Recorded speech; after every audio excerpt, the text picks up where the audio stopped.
ஒரு கருத்து இருக்குமாண்ணா, எடப்பாடி அண்ணன் மீது வைத்த விமர்சனம் 100% என்னை பொறுத்தவரை சரி. அதுல ஒரு பாயிண்ட் நான் பின்னாடி போக மாட்டேன். நீங்கெல்லாம் அப்படியே சொல்லலாம், டெய்லி ஒரு முன்னாள் அமைச்சர் வந்து என்னை திட்டலாம், தற்குறின்னு சொல்லலாம், படிப்புக்கு போனா கொச்சைப்படுத்தலாம், நான் செய்யக்கூடிய வேலையை கொச்சப்படுத்தலாம், ஆட்டை வெட்டலாம், இதெல்லாம் பண்ணுவீங்க. நான் அப்படியே உட்கார்ந்து அப்படியே கையை கட்டிக்கிட்டு, அண்ணன் சாரிங்க அண்ணே, உங்களுக்கு 40 வயசு அனுபவம் இருக்கு, சாரிங்க அண்ணே, எனக்கு 3 வருஷம் தான் இருக்கு சொல்றதுக்காக நான் வரல சார். அது உட்கட்சியாக இருந்தாலும் சரி, வெளிக்கட்சியாக இருந்தாலும் சரி, என் பாணி மாறாது. நான் இங்கே வந்திருப்பது அரசியல் மாற்றத்திற்காக. நான் தலைவரான பிறகு நகர்வுல மட்டும் நீங்க பாருங்க, இந்த கட்சி எங்கெல்லாம் போயிருக்கு. தனியா உள்ளாட்சி தேர்தல், தனியா லோக்சபா தேர்தல், தனியா தான் நிக்கிறோம். ஏன் கட்சி வளரணும். அதனால் எல்லா தலைவர்களுக்கும் மதிப்பளிக்கிற முக்கியமான மூத்த தலைவர்கள் அறிவுரை ஏத்துக்கிறேன். ஆனா சில விஷயத்துல நமக்குன்னு பாலிடிக்ஸ்ல ஓன் ஸ்டைல் இருக்கும். நம்ம எல்லாத்தையும் காப்பிடிக்க ஆரம்பிச்சோம்னா எந்த வழியில போறோம்னே தெரியாம இங்கே மாட்டிக்கும். அவர்களுடைய கையக்கால பிடிச்சு பதவிக்கு வந்தா அண்ணன் எடப்பாடி பழனிசாமி அவர்கள் சொன்னாங்க.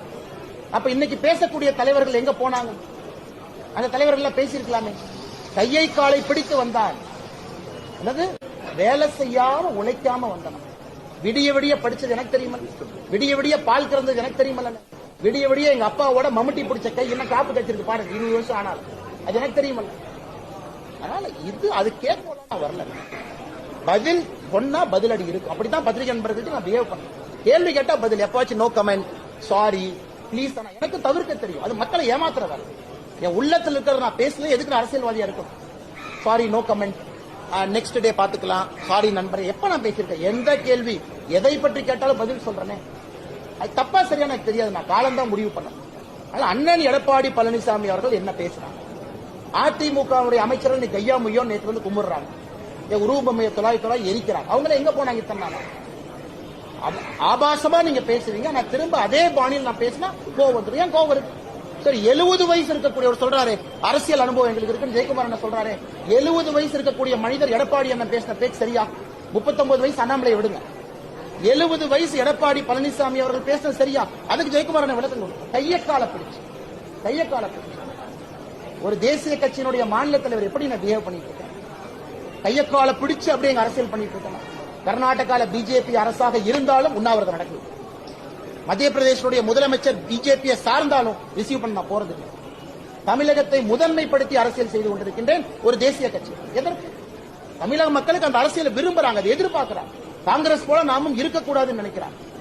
ஆனால் இவர்கள் இந்த கையோ முய்யோன்னு கத்துறதெல்லாம் விட்டுட்டு, அதிமுகவினுடைய தலைவர் இன்னைக்கு என்ன ஆகி போச்சுன்னா, 70 வயசுக்கு மேல சில தலைவர்கள் டை அடிச்சுட்டு இளைஞன் நினைச்சுக்கிறாங்க. இன்னைக்கு இருக்கக்கூடிய முன்னாள் அமைச்சர்கள் டை அடிச்சா இளைஞன் நினைச்சுக்கிறாங்க. இளைஞன் டை அடிக்கிறது இல்ல, பேச்சுல, செயல்ல, வீரத்துல, ஆற்றல்ல, மக்கள்கிட்ட பேசக்கூடியதுல தான் இருக்கோ தவிர டை அடிக்கிறதுல இளைஞர் பண்பு கிடையாது. அதனால மறுபடியும் சொல்லிக்கிறேன், பேசுனீங்கன்னா திரும்ப பேசுங்க. இன்னைக்கு இது போன்ற அநாகரிகமான அரசியல் நீங்க நினைச்சீங்கன்னா போறதுக்கு எனக்கு விருப்பம் கிடையாது. நான் இங்கே வந்திருப்பது மாற்றம். நல்ல விஷயத்தை பேசுவோம், வேலை வாய்ப்பை பத்தி பேசுவோம், நீர் மேலாண்மை பத்தி பேசுவோம், சட்டம் ஒழுங்கை பத்தி பேசுவோம். பேசுறதுக்கு என்னைய விடுங்க. அதுக்கு வாங்க போட்டி போட்டு பேசுவோம். உங்களுக்கு என்ன விஷன் ஃபார் தமிழ்நாடு, பிஜேபிக்கு என்ன விஷன் ஃபார் தமிழ்நாடு பேசுவோம். மக்கள் மன்றத்தில் வைப்போம். தமிழ்நாட்டில் எந்த ஆட்சி வந்தால் வேகமாக ஊழல் இல்லாத ஒரு சமுதாயத்தை உருவாக்குவோம். நீங்களும் சொல்லுங்க, நாங்களும் சொல்லுவோம், டிபேட்டுக்கு வருவோம். அதை விட்டுட்டு நான் பழைய பஞ்சாங்கத்தை தூங்கி 1960, 70, 80 பேசிட்டு. அதனால் என்னை பொறுத்தவரை நியாயமா இருக்கணும்னு நினைக்கிறேங்கன்னா அந்த பக்கமும் அந்த நியாயமும் நேர்மை இருக்கும்.